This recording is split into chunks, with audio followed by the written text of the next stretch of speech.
रहे हैं खबरों की शुरुआत करते हैं। दिल्ली में जेएनयू में छात्रों ने जबरदस्त हंगामा किया। देर रात वीसी के आवास का घेराव किया है। छात्रों पर वीसी की पत्नी को बंधक बनाने का भी आरोप लगा है। छात्रों पर कुलपति को मारने की साजिश का भी आरोप लगाया है। छात्र नई एडमिशन पॉलिसी का विरोध कर रहे थे। जेएनयू स्टूडेंट्स यूनियन का अनशन लगातार 8वें दिन चलता रहा। अपनी मांगों पर ध्यान नहीं दिए जाने से नाराज होकर छात्रों ने वीसी के घर तक मार्च निकाला। उसके बाद जबरदस्त हंगामा हुआ। जेएनयू के कुलपति एन जगदीश कुमार ने आरोप लगाया है कि छात्रों ने उनके आवास में जबरन घुसने की कोशिश की है, तोड़फोड़ की है, उनकी पत्नी को बंधक भी बनाया है। यह भी आरोप है वीसी का। लेकिन छात्रों का कहना है कि उनके साथ धक्का मुक्की हुई है, जिसके बाद वो उग्र हुए हैं। लेकिन ना तो उन्होंने किसी को बंधक बनाया है, ना ही कोई तोड़फोड़ की है। राकेश सोनी हमारे सहयोगी जुड़ गए हैं। राकेश, हम तस्वीरें देख रहे हैं, बड़ी संख्या में छात्र हैं, लामबंद हैं, बैरिकेडिंग हटाने या तोड़ने की कोशिश कर रहे हैं। कितनी देर तक यह हंगामा चला, ये कैसे शांत किया गया? और गंभीर आरोप भी लगाए हैं वीसी ने। यह भी आरोप लगाया है कि इन छात्रों ने उनकी पत्नी को बंधक बनाने की कोशिश की और जमकर तोड़फोड़ भी की है।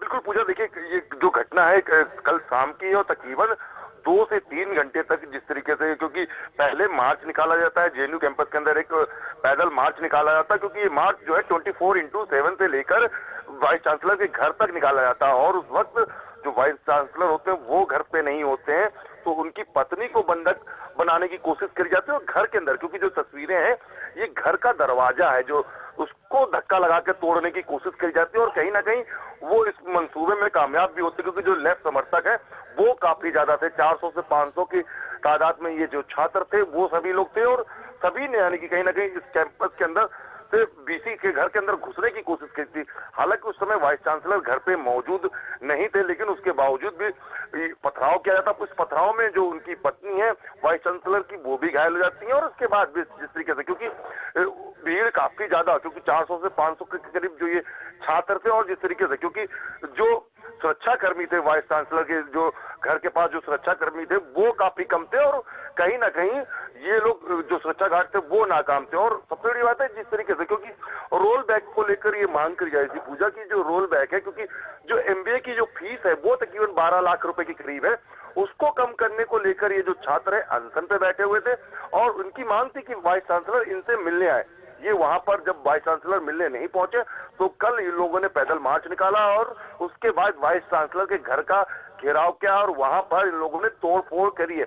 लेकिन राहत की बात यह है कि उस समय वाइस चांसलर नहीं थे, नहीं तो कोई ना कोई एक बड़ी अनहोनी भी हो सकती थी, क्योंकि जो छात्र थे पूजा वो काफी ज्यादा उग्र हो चुके थे। और जिस तरीके से जो तस्वीरें हैं वो साफ बयां कर रही कि छात्र किस तरीके से उग्र है और घर के अंदर घुसने की कोशिश कर रहे थे ये। लेकिन लोकतंत्र के लिए तस्वीरें सही नहीं है, क्योंकि जेएनयू की अगर बात की जाए, काफी समय से सुर्खियों में रहा जेएनयू। बहुत सारे मामले ऐसे आए जो कि विवादित थे। उसके बाद ये तस्वीरें, छात्र वीसी घर में घुसने की कोशिश करते हैं, गेट तोड़ने की कोशिश करते हैं, बंधक बनाने की कोशिश करते हैं। ये वास्तव में ये शर्मसार करने वाली घटना है। बिल्कुल, जिस तरीके से क्योंकि पूजा कहीं ना कहीं जिस तरीके से जेएनयू को लेकर लगातार राजनीति भी होती है, जेएनयू को लेकर कई जो लेफ्ट समर्थक है, कई राजनीतिक पार्टियां वो आती भी है और कहती है कि ऐसा कुछ भी नहीं है जेएनयू के अंदर। ये तस्वीरें साफ बयां कर रही है कि किस तरीके से लेफ्ट समर्थक छात्र है अपनी बातों मंगवाने के लिए जो वाइस चांसलर है, कुलपति है, उनके घर का घेराव करते हैं और साथ ही साथ कहीं ना कहीं जानलेवा हमला करने की कोशिश करी जाती है। क्योंकि हमला होता है, इसमें जो पत्नी है वो घायल हो जाती है, तो कहीं ना कहीं गुस्सा बहुत ज्यादा था और कहीं ना कहीं जो श्रेय है वो जरूर मिल रहा है लेफ्ट समर्थक छात्रों को, जो इस तरीके से, क्योंकि अपनी बात को मंगवाने के लिए इस तरीके का कदम कहीं ना कहीं तो जाहिर सी बात है कि पीछे बैक सपोर्ट कहीं ना कहीं जरूर मिल रहा है इन छात्रों को। उस वजह से इस तरीके की तस्वीरें जो है लगातार जेएनयू के अंदर से सामने आती रहती है। अगर इससे पहले की बात की जाए तो जेएनयू के अंदर पहले भी माहौल खराब हुआ, लेकिन कुछ सालों की अगर बात की जाए तो बीच में माहौल फिर ठीक होता है। लेकिन अगर कल की तस्वीरों की बात की जाए तो उससे लगता है कि कहीं ना कहीं लेफ्ट समर्थक एक बार फिर से एकजुट हो चुके हैं और सभी ने कहीं ना कहीं अपनी बात मनवाने के लिए एक अलग तरीका और एक अलग हथकंडा अपनाया। और कहीं ना कहीं उसकी तस्वीरें ये बयां कर रही है कि किस तरीके से वाइस चांसलर को निशाना बनाने की कोशिश करी जाती है। लेकिन वही सवाल उठता है बार बार कि अब जो जेएनयू प्रशासन की तरफ से क्या शिकायत दी जाएगी और दिल्ली पुलिस पे क्या कार्रवाई करेगी, क्योंकि तस्वीरों में दिख रहा है कि किस तरीके से तोड़फोड़ करी गई है और उनके घर पे घुसने की कोशिश करी जाती है। हालांकि जो गेट था वो काफी भारी था, लेकिन उसके बावजूद भी गेट के जो 2-3 लोहे की रॉड होती वो टूट जाती, साथ ही साथ जो ताला लगाया था सिक्योरिटी गार्ड ने वो तक तोड़ दिया जाता और साथ ही साथ घर के अंदर पथराव किया जाता। तो जाहिर सी बात है कि अब जो कुलपति की तरफ से जो शिकायत दी जाएगी उसके बाद दिल्ली पुलिस क्या कार्रवाई करेगी ये देखने वाली बात होगी। शुक्रिया आपका राकेश सोनी इस खबर पर जानकारी देने के